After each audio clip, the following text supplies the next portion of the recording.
Hello,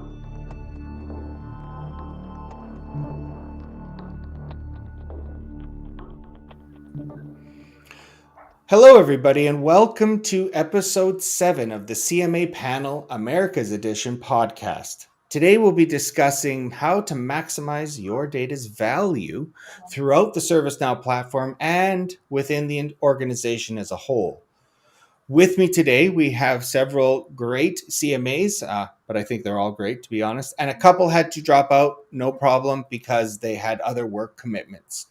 So, without further ado, we'll start in order that you've appeared on the screen. So, Rob Greeley, go ahead and introduce yourself if you don't Hi, mind. I'm Rob Greeley. I've been with the ServiceNow environment for about 10 years, but I've been a CMA for the past 2 years, certified in the beginning of mid 2023. And most of my experience and kind of the view I try to bring into these is the customer point of view. I've been working as platform owner for very large companies, very small companies, and rather than the technical point of view, really the customer point of view. Excellent. Okay. And Mike Rakvika. Sorry, I'm Yep. not sure. I hope. You're Is that spot right? on. Yeah, absolutely. Nice. Yeah. So, hey, everyone, Mike Rekvika, based out of Denver, Colorado. I'm actually a senior manager of customer success with the Impact Squads at ServiceNow. I am part of the newest CMA cohort, and I have a background being a customer myself like Rob. I was in the partner space for a few years, and now I'm here at ServiceNow. Excellent. Okay. Alex Graham. Yeah, I'm Alex Graham. I am a senior principal platform architect here at ServiceNow and Impact Delivery, where I work in the financial services vertical. I've been here at ServiceNow for doing this for 3 years. Prior to that, with experience over in the partner space, but with Mike, I have a freshly minted CMA certification. Nice. Well, welcome to the club, gentlemen. We look forward to adding more to it. Next up, Jeremy Duncan, who is going to deliver the Now Assist presentation. We've already spoken about it. Surprise! So it's already covered. Go ahead. Hey, y'all. I'm Jeremy Duncan. As Chris mentioned, I've been in this ecosystem 14 years. I started as a customer. We were building pre-Aspen. I think it was summer 2011 is when we started, but we went live on Aspen. I then moved into the partner ecosystem over at Linium. Spent a few years there, worked on lots of federal projects with the Department of Homeland Security, and then moved to ServiceNow. So I've been here almost 6 years. I've been in the same position. It's the longest time that I've spent in a single position, which must tell us something. And it's with the Workflow Design Studio. So we support all of our pre-sales teams globally on some of the most interesting transformational things that they're trying to do. So anything that's innovative, new, platform doesn't do it, can't do it, they bring us in to kind of help deliver solutions. We use human-centered design to do that. So can talk your ears off about human-centered design and the impact that it has on our customers and their implementations. It's really fun. So it's nice to see everyone today. Excellent. Thanks so much. And last but certainly not least, Mr. Will Coffey, the podcast regular. I'd say you've been on the most episodes, or maybe tied with Rob. So thanks for joining us for yet another one. We always look forward to your insights. No problem. I'm moving out of our federal space. Before I was in Accenture Federal. I'm recently transitioning over to our commercial practice to be our North America security and risk lead and help our global ServiceNow business group with whatever for their ServiceNow stuff. So it's like to be here again. Thanks, Chris. Just whatever, right? Will. Yeah, it's like you guys need stuff. I got stuff. I'm like, you're like red on Shawshank Redemption, right? whatever I don't you know want, I got some. Yeah, I could find it. Yeah, for a price. But risk goes up, price goes up, to quote the movie. So we'll see if they can do a poll or something on who's got the best hat out of you two. Right. Anyway, so let's talk about data. So to frame the conversation, we're looking at foundational data first that supports multiple products within the ServiceNow application. So when this is more than just I need good CMDB data. Of course you do. Everybody puts a lot of effort into that. Fantastic.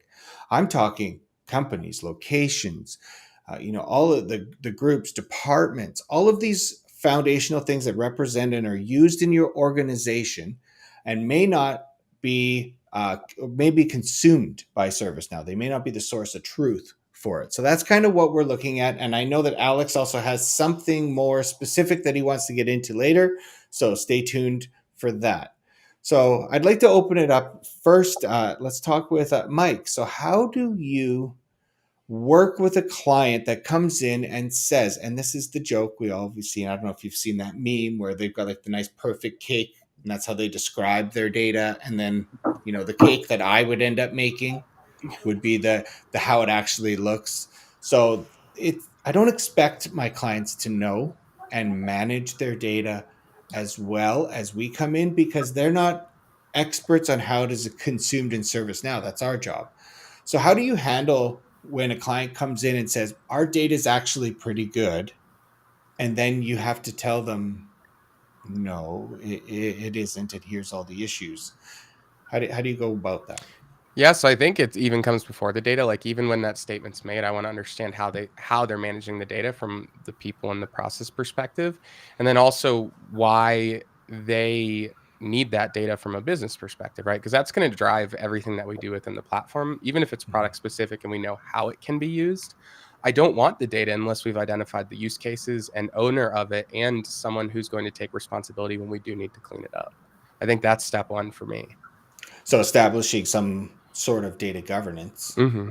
Okay.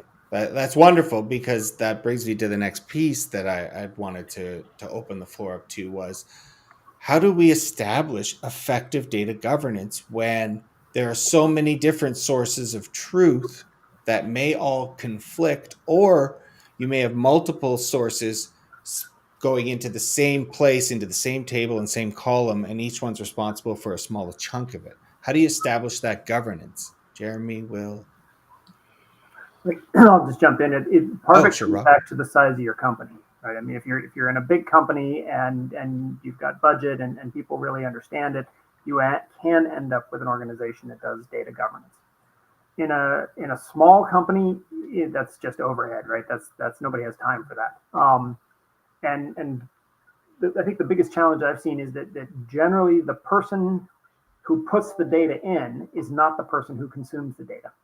And so the person who puts the data in, this is just, God, yet another data entry task. Do I have to?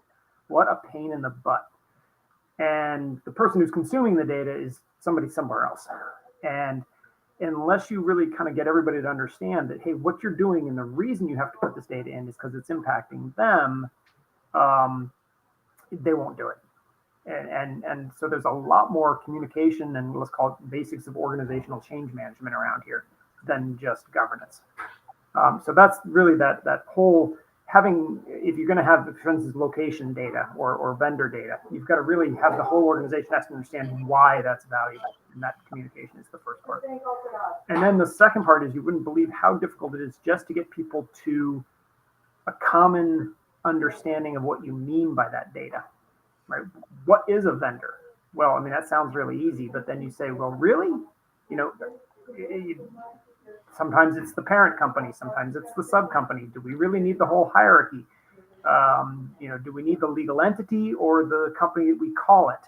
The company, so it gets very, you have to have those definitions that go along with it. Same with locations. What is a location? Is the city the location? Is the building the location? Is the floor the location? And so those definitions matter, and you really have to fight through those and push those. So first it is communications and general understanding. Second, it's you've got to have the definitional input in there, and then as you talked about processes. What's the master source? How does it flow? All those things, and you're not going to get the data quality really until you work through those three things. And I don't think you can until you know what it's going to be used for, right? Because that definition and the process is going to change based on the use and who cares, right? Like what does someone else think it's defined as? And that's why, like you said, Chris, governance, but just a strategy across the board for all the stakeholders involved with the data is so important up front. Right. Definitely a huge piece of it, especially when you're considering how it's going to be used, which processes, and then truly taking that enterprise mindset. So one team over here may want to use the data and name it in this fashion, but that breaks or conflicts with what this other group has. So when I'm in those situations, then I try to get everybody in the same room with both leaders and then set the tone and unify the enterprise on that data model, the approach, the naming, the whys, the hows, so that I don't, we've all gotten to UAT and they go, oh, well, now that I see it, I hate it. And they'll block it. And then someone else will go, now that I see it, I love it, approved. And where do you go from there? Oh, okay. So we've got actually a question in the chat. So Colin has asked, of the 3 levels of governance ServiceNow speaks to, where should the conversation start for data governance? I mean, I think you have to recognize that data governance it's got to start at the top. Most of that governance conversation, when you're thinking about it, you're looking at the 3 strata of governance, right? You've got strategic, which is like your leadership, your executive decision making, and then you've got your programmatic, which is managing how things are being done, and then your tactical level, which is where work is actually being done to implement those decisions that are being made. There's overlap between those 3 levels in certain areas, but you've got to start at the strategic level because that's really what's going to define the usefulness of your data and what the ultimate objective and outcome is going to be that you're aligning to. Those guys aren't going to tell you this is the data model we want to subscribe to and those things. And I see that, Colin, you're saying in there strategic sounds like it might be right, but it feels like down to the technical level. But you have to remember that the technical level needs to understand why they're structuring the data the way that they are. They can't just go in there and be like, I'm going to do CMDB and I'm going to have this aligned to CSDM, but I don't really know what the outcomes are going to be to. Because, you guys are talking about data governance, data organization, and basically it's data standardization for how you can bring that into your environment and what the usefulness is going to be. But that usefulness is dependent upon the outcome that you're trying to achieve. And that outcome is typically defined at a very high level. And then, how you're saying you're going to implement it and then getting it done. So you have to get that top down buy-in from where you're going to start with. Yeah. Anytime. And I think you have to start with the end in mind. So I often liken it to kind of reading the back of the book to see what the outcome is going to be and then working backwards from there and reverse engineering that. If you start with why, right? I love the Simon Sinek principle of defining why we even need data, right? And I have to look at numbers too, because I heard a number recently that 26% ish of our customers would say that they have a mature CMDB, right? And wouldn't we all argue that the CMDB is like the core, right? If we focus a lot in the IT space, which by the way, I'm still shocked at how we get pegged as just an ITSM platform. It just blows my mind. At any rate, CMDB is so core. And when you look at a number like 26%, you're like, well, why is that? Right. And is it because we haven't started with that why? We just say, hey, we need this. And then we just go do lift and shift and we move things over from ADDM, from, BMC products, from everywhere. We just dump it all in again. And I think that goes back to calling your question, where do we start? It is strategic. It is strategy. It is understanding how all of that data gets the why done, right? And so sometimes that involves doing some process maturity exercises with the leaders. So I've heard multiple times, right, getting the leaders in the same room, like Chris, as you mentioned. I actually did that when I started a project that I was the customer, but I was the lead architect at this customer. And I heard a lot of executive leaders talking about the things that they wanted. And they're like, I want automation. I want this. I want this. And we did. And so once we got the why and we understood and we started telling a story, then I was able to work backwards and say, okay, where do you think we are in these areas, right? If we talk about automation, do we have the data that we need to be able to automate? And I would have them, answer some of those questions 1 through 5, stack it the way you think it should fit on this matrix. And it was interesting, the varying thoughts among the executives, but having them in the room and having that discussion helped us have kind of a down to earth conversation about here's what you think, here's what is reality, and then where do you want to get to? That's the second part, right? It's like, where are we today and where do you want to get to? And then in what time frame? And then you start to understand, well, these are the things that we have to do, right? We can say we need it, We can say we need people to manage it. But if we don't understand why we're doing it, even right, is it a goal to be able to implement AI at rapid pace, with the rest of the world, or I think Jeremy froze for me. Yeah, Yeah. I Oh, think he's he's back. back. You're back. Oh, maybe And again. I'll just jump in where Sure, Darren, go ahead. which is, you know, it's actually very hard to have that strategic discussion and people have gotten themselves burned on the tactical implementation. Right? I want to go do AI. Okay, we start doing AI and it doesn't work. Why not? Oh, because the data's garbage in, garbage out. Or I want to have this great dashboard, and then they go realize that their dashboard is they can't get the data out. And they wanted to say I want to have this great dashboard with I don't know by location, right? And then they realize that they where they think they have 10 locations, it's actually 50 different variants on those locations, and they can't get the data out. Yeah, And definitely. So that's Alex what will get. is it drives those cleanup programs. Yes, Improvement right, programs. and that's an ongoing effort. I can clean my house and get it spick and span once, and then 2 weeks later I got to do it again. So this is not a set it and forget it thing. So just to recap, Colin, it starts with strategic, but data governance is an element of all of the boards. Yeah. So strategic governance dictates the priority. Strategic governance dictates the how and the why. Technical governance will then determine the implementation path and the naming conventions, etc. And then demand governance manages the implementation of said data governance strategies and using technical guidance to prioritize and implement and execute.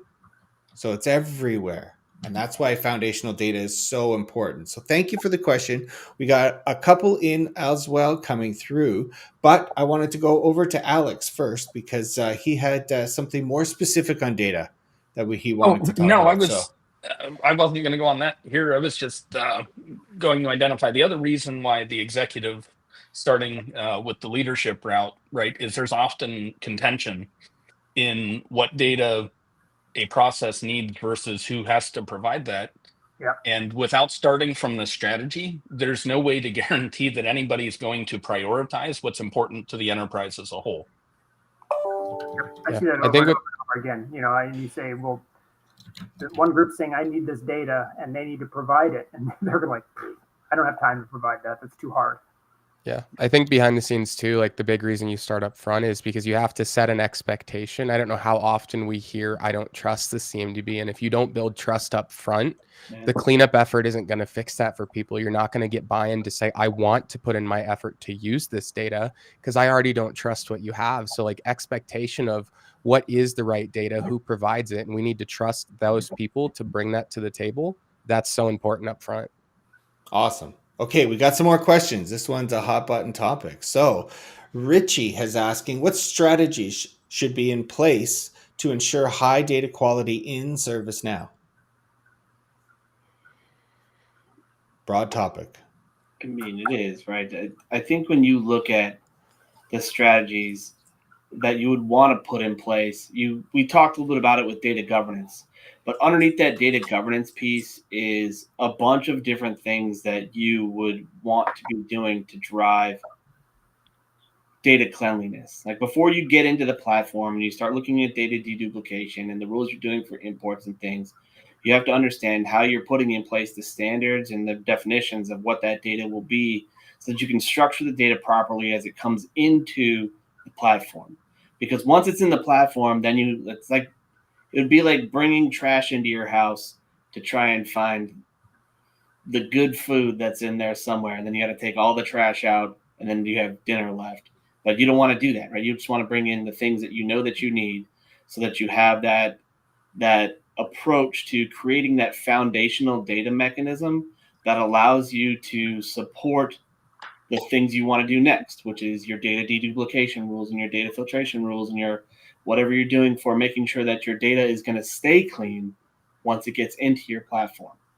The approach to that is really about defining things like who are your data owners, who are your data managers, who are your people what are your sources of truth, where is your data coming from, what is that data standardization. Now that's all data governance stuff, but those things are important, and they're each kind of unique activities that you really need to define. And I think the challenge with a lot of organizations is they don't think about it like that. They're like, oh, Steve is the guy that does that thing, but like maybe he's the one that inputs that information. He's updating the information for what, or the data that's going to be in the space, but he's not the one that's ultimately responsible or accountable for that data, right? He is just the one that's helping to update and support that. But Steve needs to know how he's supposed to be putting that in there. And their guidance needs to come from somewhere, which is the other parts of that ecosystem for data governance. So having Definitely. that be documented in place for people to reference, so people know who's who and what's what, is going to be a really big part of that. I think what you just said that jumps out at me heavy is that ownership does not equal Yeah. management either. Right? Yeah. Like that's so important. Right. That's why there's the owned by, managed by, supported by, right? Yeah. So, but these are important data model questions that need to be addressed up front, because who do I call to have some data changed is a different person to who do I call to validate that that change was done correctly, right? Operationally, we can have a ton of people updating, doing basic data entry. And of course, we can use Now Assist. There's the obligatory mention, and go through that type of thing. But there's different roles to be played here, and those roles need to be identified so that we can ensure that we have that high data quality within ServiceNow, and not just ServiceNow. The whole organization really has to have that as well. Okay, we've got another question. Mary Hunter has asked, so this one's very specific, actually, and I really like it. So, do you recommend utilizing buildings and room tables in conjunction with the locations table, or do you just throw everything as a location? Yeah, so I want to take it, but I'm not going to answer. I'm going to ask you guys a question too, but I think it boils back down to, what do you want to use it for, Mary? We can't necessarily answer based on just knowing how do you define a location, who owns that, what are our sources. But I think I'd love to ask the group here, do we have any examples of maybe both where locations makes the most sense, or utilizing things like buildings and rooms or space management makes the most sense? I've got one, but I can people can go definitely first. provide one where it doesn't make sense.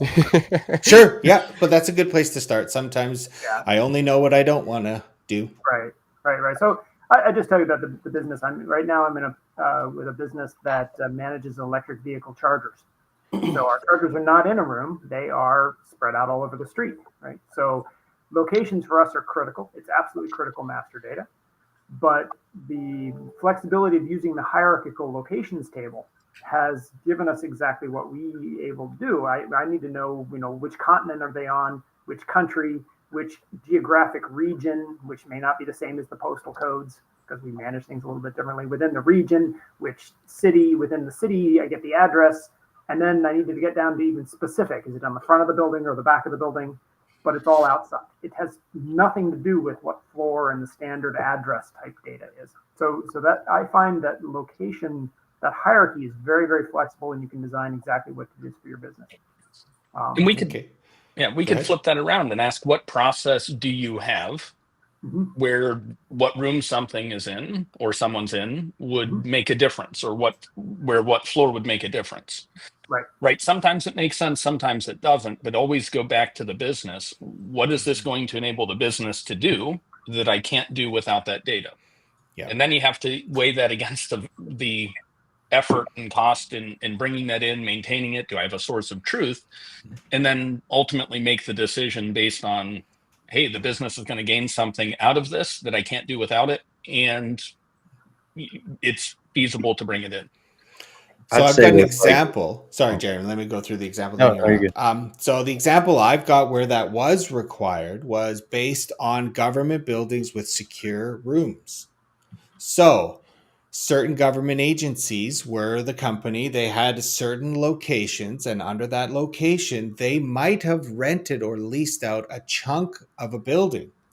So they would have a building record, then they would have floor records, then they would have, actually technically they had area records because they had restricted free open areas for collaboration. And then they had this is don't go beyond the red door unless you have top secret clearance. So we had to get to that level of granularity, because to get into the room with the red door, you needed to go through a much higher level of approval process in the security card, fulfillment side of things. Okay, so Jeremy, go ahead. Yeah, and I think one thing that would dictate whether you need to get to that relational layer of splitting rooms out from just locations or floors is if you're using like indoor mapping features, right? ServiceNow has advanced our capabilities in that area. We've made acquisitions to help make that better for workplace service delivery. So I think that granularity would help there. And that's again starting with why. Should we just start putting that in there because we have tables to do it? Probably not, unless there's a reason that we need to do it. And I want to shine the light back on AI for a minute. You have to understand that that general like Gen AI, right? Generative AI is only going to work when it can reason with the data that it sees, right?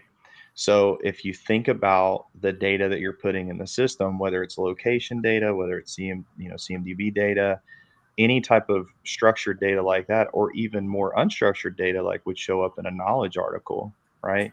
You have to think about how generative AI is reading that, understanding it, and then responding back. So having that granularity could help there as well. Yeah. I would say that Gen AI it only reasonably works to reason when the data is corrected. I mean, it'll spit something out, but you might not like what it spits out if it's not set up there correctly. And you mentioned workspace delivery. I think that they already have separate tables for that. Like you've got your locations in the CMDB, and I think workplace service delivery has like a rooms thing already. So they separate it. Like so, ServiceNow kind of already dictates that you would separate it because that's how they do it. Right. Yeah. If you're not going to use it in reporting or process, then don't do it. I mean, those are the quick and easy questions to go, no go, explore further. I never try and make a final decision that big without doing several intermediate questions. Do I keep exploring or not? So will I use it on reporting? Will no? Okay. Is it going to drive any processes? No. Then I think I'm good. I don't Sounds need to like go a to that strategic level. discussion, doesn't it, Chris? Yeah. I mean, I love that. I love my governance. And then it gets really interesting too, based on that definition of location. I had a use case where we had locations for assets, but we were working with linear assets that were throughout a city and they needed exact GPS coordinates. I'm not going to record exact GPS coordinates on the location table. So we had locations for these assets, but we also had direct GPS coordinates to integrate with Esri maps and let them report on dependencies in that manner. So it could also be neither, depending on how you're treating a location.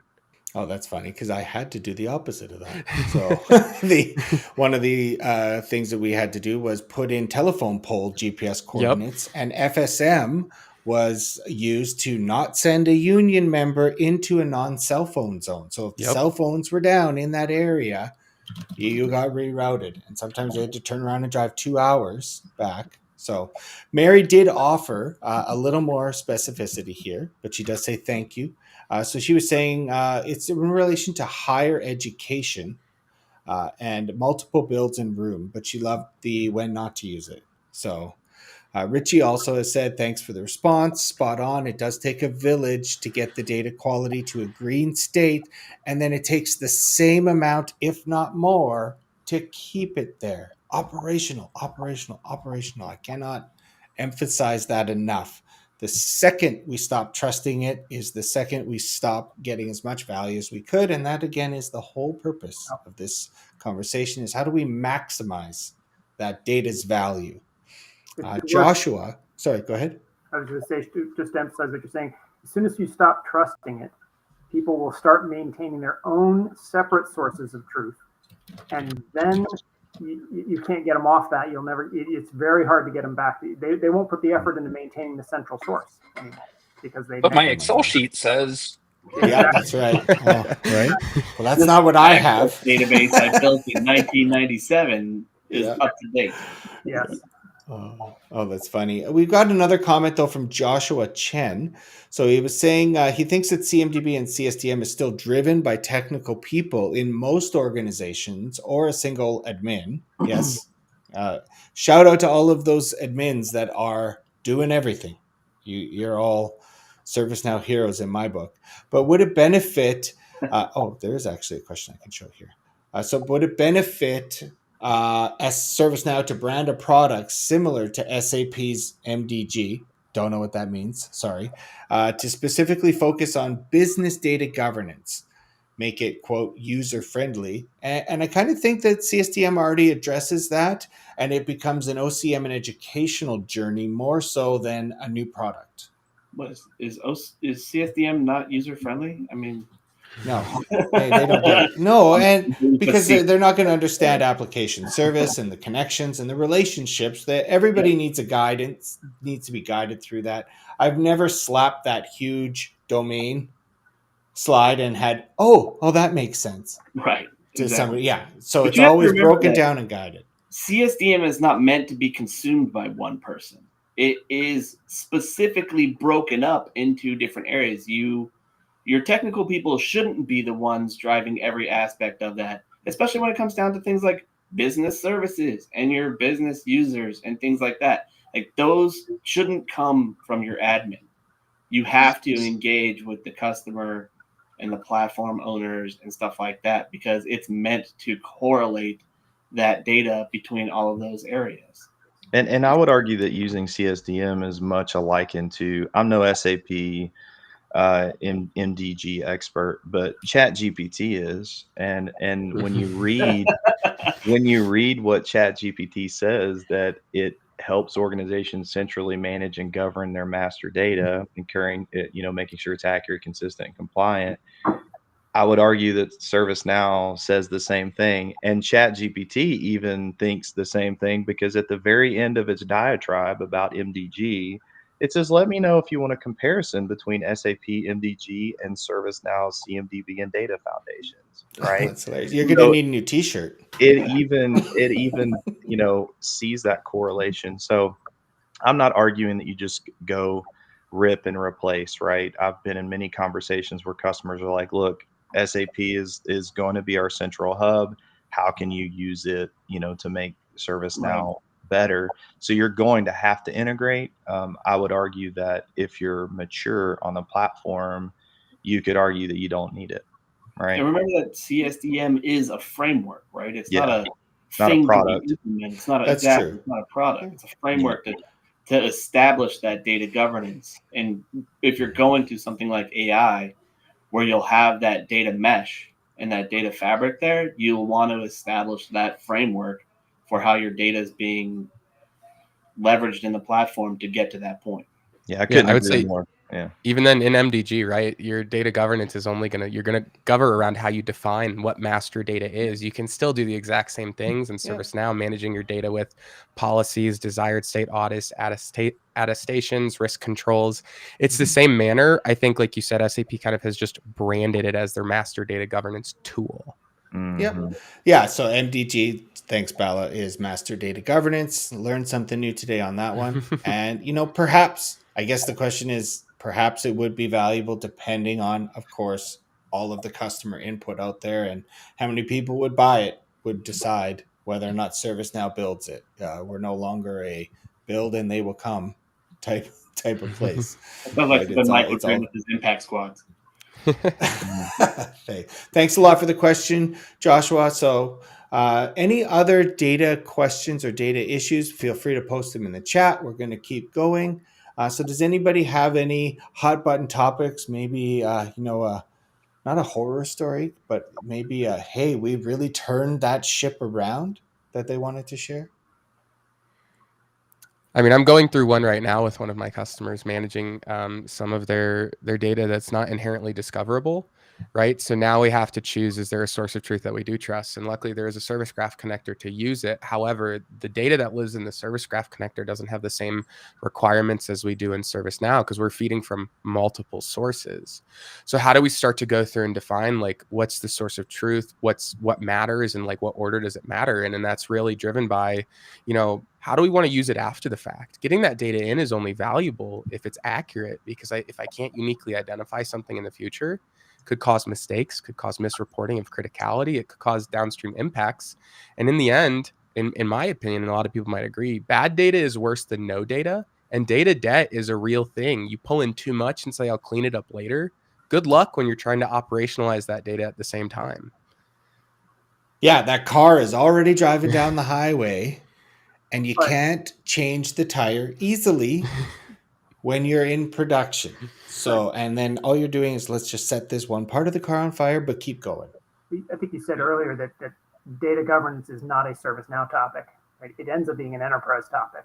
And you say, well, how do I know, where's my source of employees? Where's my source of locations? That's not just ServiceNow, unless you're planning to make ServiceNow everything and you're going to maintain the data in ServiceNow to start with. So you end up having to drive back up to the, up the stream to the source of the data to really figure out where that's coming from and how do you fix it there. Yeah. So even just changing one piece of referential data, like cleaning up these locations that I was talking about earlier, they've got 4 locations, all with the same or similar name, but different versions of spelling of it. Yeah. So all the times that's referenced on the task table and everything off of it, we need to go through the whole instance and update that so there are no orphans. That effort alone is going to be much greater than it is to pause, get it right the first time, unify the data, correct it in the source of truth, in this case Azure AD, and then move forward. And We got to go ahead, Rob. Sorry. Azure AD has got a problem that it's always, it's almost all free form text, and it's very hard to get good quality data out of Azure AD. They should have like some sort of SAM thing. You know how like software asset management normalizes the versions down for me? Yeah. I could do that. Yeah. Let me go to the idea portal. That's actually a good point, Chris. I think something is great is that some of the products do come with normalization services, but we talked locations earlier. There's public normalization services like APIs from USPS that you can utilize as a tool to help you govern your data. It's not the end all be all. You have to validate and make sure their structure matches how you want to use it. But you're not alone on the island where you just need someone manually going through a bunch of spreadsheets or other data systems. Use the tools you have available where it makes sense. Fun story on normalization. Yeah, I was just gonna say. Back over a decade ago, I can remember Jacob Anderson shouting out at me and saying, "Hey, I'm building this thing called Technopedia. Anybody ever heard of that?" And I can remember them actually seeing that product in our instance, their CTO at the time for the first time. And I will tell you, that's a difficult conversation. That's a difficult one to deal with, because if you've ever managed any Adobe products or Microsoft products, the SKUs change, the product bundles change. Who you buy it from changes that. It is, and it's almost like a Kobayashi Maru, right? It's like an unsolvable equation. And so if you're working in that space, please don't feel like you're left behind or that anybody else isn't struggling, because it's ever changing. So Tom's question, you want me to address that real quick, Chris? Because I got some thoughts on it. Yeah, go ahead. So I'll just call out Tom Yeah. Boyer. Thank you for the question. So basically, his is centered around the relationships and governing relationship data. So one record is related to another, and there's 2 huge kind of relationship types. There's the referential data piece where I've got a column on the incident form and that's tied to the user record or the user record, or I'm in the CMDB and I have a different relationship type based on the nature of the relationship between 2 CIs, and that one's my favorite. So go ahead, Jeremy. Yeah, I mean, I don't want to make any assumptions, but outside of what we already have with our data visualization tools, I mean, you can see relationships with obviously Flows and Flow Designer, but the one that's been around for years, obviously being able to use your table mapping tool that. And I know it's not flashy, and I know that people have had recommendations about making it better, but another one is around the data foundations plugin that we have in the platform that helps give you access to your CSDM and CMDB relationships. It like helps you monitor that. And so I don't want to make any assumptions that you haven't used that already, but if you haven't, I would suggest those 2 things. And if you have, are you experiencing shortcomings in those? And is that where that question's coming from? Right. because I've definitely heard that we could do better in that for years. And I know we've made enhancements to being able to visualize relationships. I can remember building one for uh, the United States Marshal Services when we were building a proof of concept around tracking relationships between fugitives and their known aliases and known family members. Like, you can do it, right? One of our SCs, Mark Mores, built a really cool visualization based off of what we had already built in the platform, which means that you can apply that to any type of data that you have in the platform that you're tracking. So I could get you more information on that if you're curious. But I would also say that's a great plug for CSDM, right? They're suggested relationships. And a lot of Yeah. people will say, well, CSDM is only for technology. Well, use case directly, OT asset management, your assets aren't just facilitating application services. Now they're mapped right, to production processes that output assets and items for production that have downstream and upstream relationships. It yeah, uses the same technology as service mapping to visualize dependencies and bring risk and criticality to those things. So it's expanded beyond just the technology scope too. yeah, Definitely. And I had to build it. We found in this last customer I was working with, they had a custom relationship type that was 3 or 4 years old. The person who made it was no longer with the organization, and it almost got missed. So during the manual data migrations, I clicked on CMD. I went to CMDB or LCI, clicked on type and sorted it and went, oh, what's all these empty relationship types? Just misclicking the wrong column. I went, oh, I got to move that move that over, or it's all broken. So you can create your own relationship types. The platform does support it. So it really is going to go back to that early exercise. How am I going to use it? Why am I going to use it in these ways? And is that scalable? And that will then reveal the implementation path you should be taking. yeah. We've got another technical question though from, oh, do you want to finish up I on was that just one? gonna just quick second on what Mike said. I can't stress enough that using our platform for more than just IT. I mean, it's the airplanes that I have behind me. I built an IoT solution with a friend of mine here at ServiceNow, and we built relationships between aircraft engines and the components that exist in those engines, right? And we even went all the way up to a fleet level. So if you're the US PAC fleet and you have these ships or these airplanes as a part of the Pacific fleet, you could go from the engine components all the way up to what fleet it exists in, right? It's not just IT stuff, right? It's anything that you're tracking that you want relationships between in the organization, you can Mhm. do it. It's great. We've So done it for like financial penalty models, right? Different financial penalty types and things like that. It shouldn't be limited to strictly IT at no, all. And we do a lot Definitely. of it with vulnerability management. I mean, we're tracking vulnerabilities in relation to the CIs there, and unmatched CIs and all that stuff with that. So I saw one company that was doing a proposal on, and it was a winery, and they were going to use IoT to measure sprinklers and the cameras that look at the grapes, and then use AI to determine how much water this chunk, how long does that sprinkler go on, and they had to IoT into everything. Everything got a oh, it's so great. CI. It was super cool, very interesting. I hope it In worked. Vegas, the Bellagio fountain system uses ServiceNow CIs and relationships to manage all the dependencies for the way What? they Of course fire it does. shows off. That is so cool. See, yeah, Did they not have just their IT. Yeah. Okay, we've got a specific question from Bala. So he's observing the serial number and the name are swapping in CIs when it's synced with SCCM, and is looking for the best approach to validate that in ServiceNow.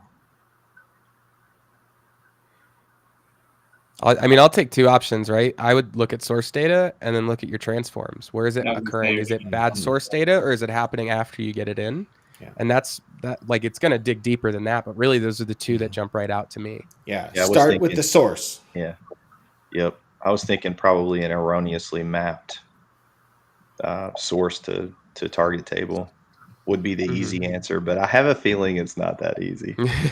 Well, there was always this terrible thing in the default configuration of SCCM as well, where they did not enforce uniqueness in their database on the resource IDs, which is what ServiceNow uses when those come in. So back to validate in the source That's probably step one. Obviously, this is where I'll make a plug for Impact. If you reach out to your Impact squad if you aren't getting an answer to a support case.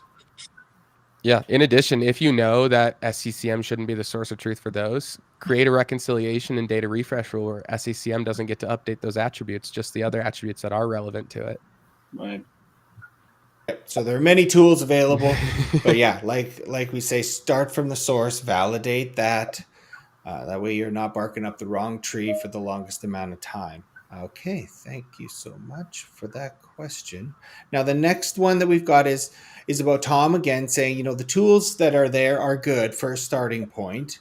Thanks for that. And saying that as it becomes more and more evolved, it also becomes more cumbersome. And yes, that's right. And that's where we inject now value. So is the effort, the total cost of ownership, not just the implementation cost, the total cost of ownership. What if I have to hire somebody to manage this data for me? That has to be worked into the total cost of ownership. And is that less than the value that you'll get out of doing this exercise? And that's reframing everything as a business value question, which probably makes Rob's heart sing there. So, right, how do I justify this to the board? It becomes the question, and is the value generated higher than the amount that it's cost to put in, including operational upgrade, all of those other factors? I know Tom is also kind of doing that in relation to relationships and visualization. There's a determination that you have to make to say, like, just because we can get the deepest, most specific level of relationships, is that what the use case is for? If not, can we simplify, right? Is there points to simplify if none of those deep relationships are being used? Or can we do both, right? Can we bring different views to the scene to say, who needs to use this, how we need to use it, and how would they like it to view without, muddying the waters? But that back to the same thing is, what's the value and what's the governance of this? Definitely. Okay. Well, thanks again for the question. Appreciate it. Anybody else have anything that they kind of want to spec or hand off as wisdom towards any of the listeners we have? So this week, as we're preparing for this, I had an interesting customer come in. A customer of mine asked some of their stakeholders. They came with about 30 fields they wanted to add. I think it was to the business application table. And if that customer is on here, I'm not going to name you. Don't worry.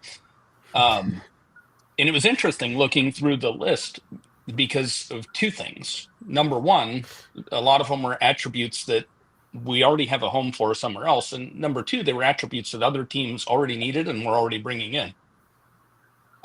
So where that leads me, right, is this bank was looking at an audit issue like most banks are these days, but they weren't looking at process, right? And when we talk about value out of data, understanding from a process perspective where something should live and separating that from the experience layer of, just because you need it on this report doesn't mean it needs to go on that table, right? We have lots of ways to bring those together.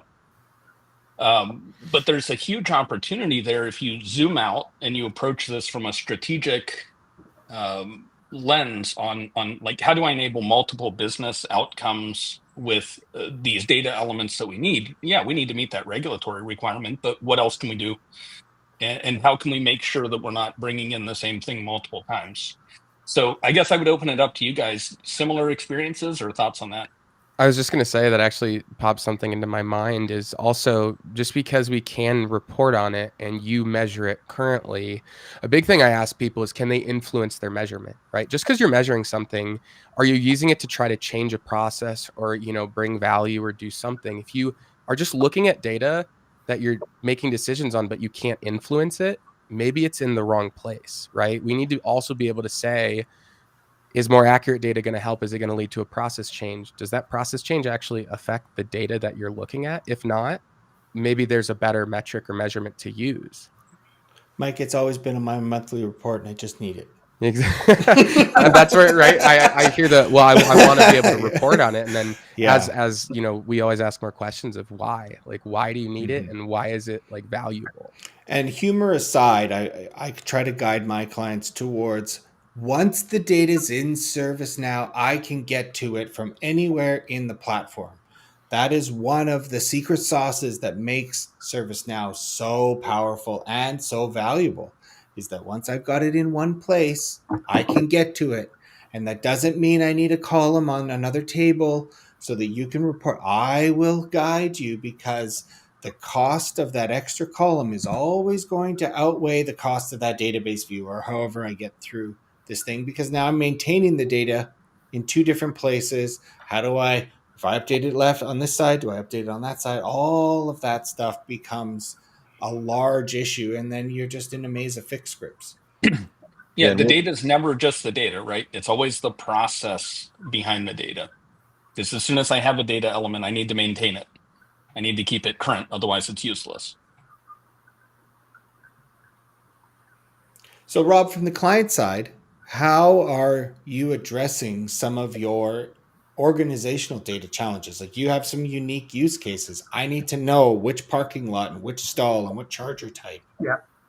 I have. It's always, I'll say it's always comes down to the same thing. It always comes down to organization, and responsibility and process. It almost never is inside of the tool. Unless, sometimes there's hey, I can write a business rule to go sync this data to someplace else or do something like that. But almost always it is who's supposed to do the work, and do they have enough time, and do they agree they're supposed to do the work, to maintain the data? Because frankly, data maintenance is work. I mean, if you're going to go put that address in, you got to go take some time to actually go look up the correct address, or whatever it is, right? That's right. Will, how do you communicate the value of maintaining that data? So, how do I tell them, you need someone to maintain this in perpetuity, and here's the value you'll get out of it?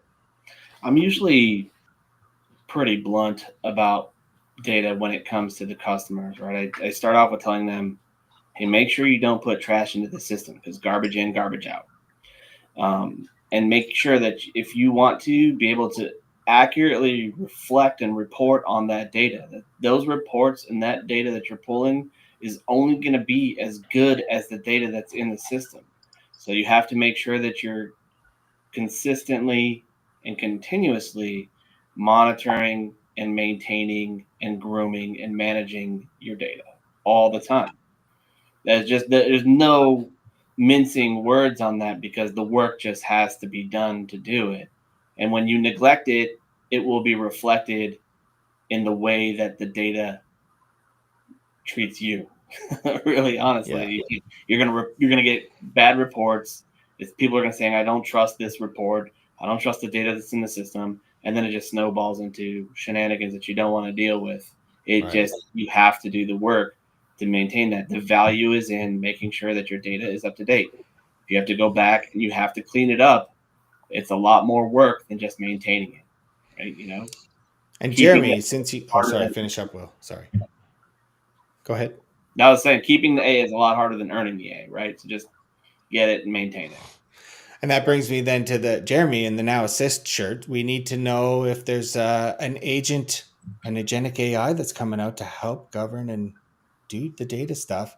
Of course, safe harbor applies, right? Safe harbor, safe harbor, safe harbor. Yeah, I'll start by saying, and I've said this on LinkedIn before, and I can't say it enough. If you don't understand prompting in the AI space, in the generative AI space, I would recommend taking a course on it. I'm taking a course. I'm using some of my education dollars here at ServiceNow. A plug for working at ServiceNow. Come here. We want to educate people and make you better. But I'm planning on taking an MIT course that they have on digital transformation, and one of the main bullet points is prompt engineering, because you have to understand how the large language model and the generative AI technology works to take your questions that you're asking it, or the prompts that you're giving it, to then go do something, which then means that you have to understand the data quality that you have in the instance so that you can trust it, so that it's not going to hallucinate, right? And so I've played around with our AI agent studio. I know it's not available on PDIs. Womp womp. I'm sorry.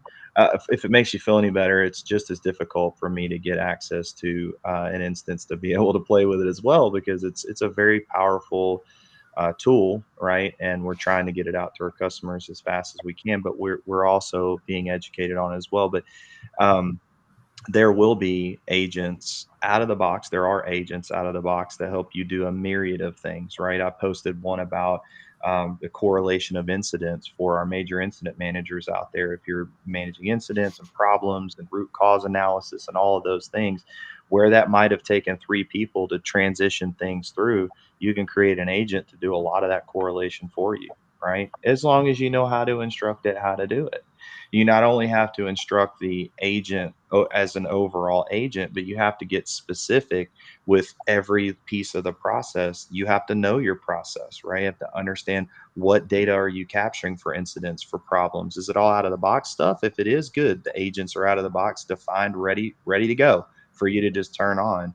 But if your organization's a snowflake like most are, having governance in place first. I'm so glad, Colin, that you asked the question around, thinking about the data strategy, or pushing us to talk about strategies, because it's so important. It's a measure twice, cut once mentality. If we spend more time in planning, the implementation should be easy, right? It should be so. For instance, when Alex, you talk about, here's this list of things that I need. When it comes to you, you really shouldn't have to be thinking about, did the strategy happen? You should be certain that with this customer, look, if they're asking for this, there's a good reason. Obviously, you want to ask for that, but any customer should be flexing that muscle where they have the strategic conversations ahead of time, so that when they're asking people to just go do this thing, then they can go do that thing and it happens quick and it's done, right? And I know that's theoretical. We're always going to ask why, right? That's, if we're good advisors, that's what we're going to do. But back to, Now Assist, and back to the whole agentic AI approach that we're using. Yes, there are out of the box capabilities that will help you do many things. It can help you rewrite knowledge articles so that your large language model can process and understand and then feed back information in the way it needs to be fed back. Whether it's structured or unstructured data in your platform, it can help you navigate that as well. So lots of cool things coming in the agent world. I say coming, it's here, right? So I hope that you're able to get your hands on it, because your customers will be expecting it. And back to the comment you made earlier, Chris, if you build it, they will come. We've built it. They're coming, right? You just got to get ready. That's right. So, Okay, well, we're at time, so we're going to go through a brief conclusions, and then we'll answer one quick question at the end. So, Rob, any last bits you'd like to share, or anything that you learned during Yeah, this I episode? mean, remember we keep bouncing around in different types of data, but there's 2 main types of data. You got foundational data and transactional data. Okay. Transactional data is different. You got to build the quality into the process to make sure it's captured just as people do their day-to-day job. Foundational data is where it's difficult because nobody owns it. It's everybody uses it and nobody owns it, and that's where you get the governance. The governance really comes in around this foundational data here. Awesome. yes. Thanks for being a part, Mike. I was going to say, I'll make our CMA leaders proud and kind of touch on value. When you brought that up, it was amazing, but we got to remember the value of the data is going to differ for people. Are you caring about the completeness, compliance, and correctness of the data? Or are you a consumer and you care about what the data does for me?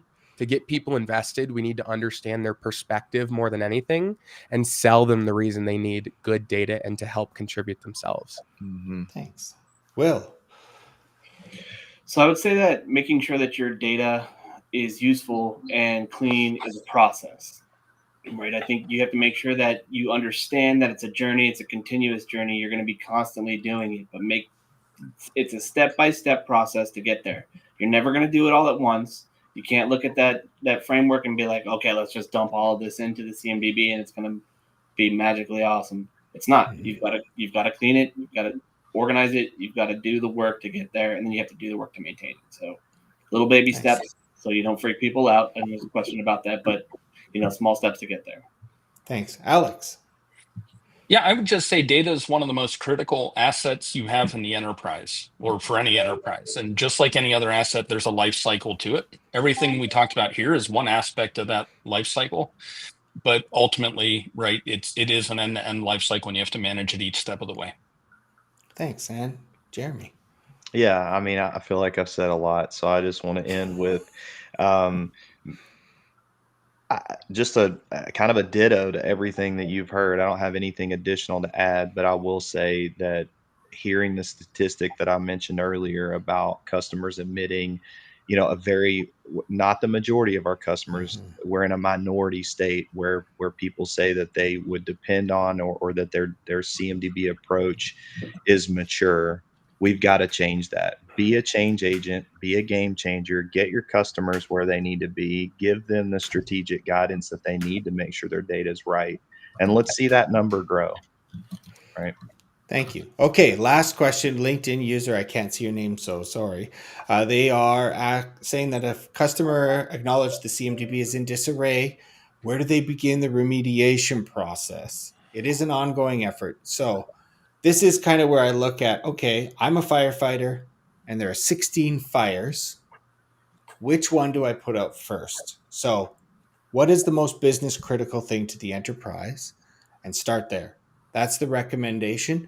And then how do you balance quick wins with sustainable improvements? Usually what I do is if I can actually change data to drive a significant impact in production without breaking a process or anything like that, like remediating and grooming location data, normalizing the names, do that because you can do that in a day and reap the benefits right away. I can't start measuring value until it's in production. So that's the advice. Anybody else got a closing Yeah, Chris, word it sounds like on you that? said like build a strategy around the most value that you're going to get in a certain That order. word again. Now value. Maybe they should be like a magic show about it or something. Impact. I would say, if you're a firefighter and you've got 16 fires, the first thing you need to figure out is, do you need to even put out or pay attention to all 16 fires? Are there any that you can just straight up ignore and it doesn't matter? I think that's where you start. For me, that's the thing with data. We look at data and we say, do you even need all this? Do we have to address all this? What of it can we just dump and make easy right away? A lot of people, a lot of organizations have data from years and years and years of collection and migrating from platform to platform to platform to platform. And there's almost a certainty that there's data in there that they just don't need anymore. So for me, that's where I start. I look at it and go, all right, that's great. That's a lot of stuff. What of that do we not need? What can we whittle down to? What do we need to pay attention to?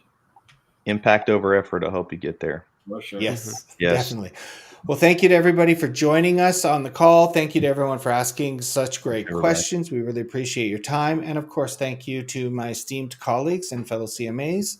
Thank you for being a part of this episode. And we will look to talk to you all again sometime next month. Okay. Thanks, for Chris. having us, Chris. Thanks, Thank everyone. you so much. Have a great Bye, everyone. day. Appreciate it. See you. Bye. Thanks, everyone.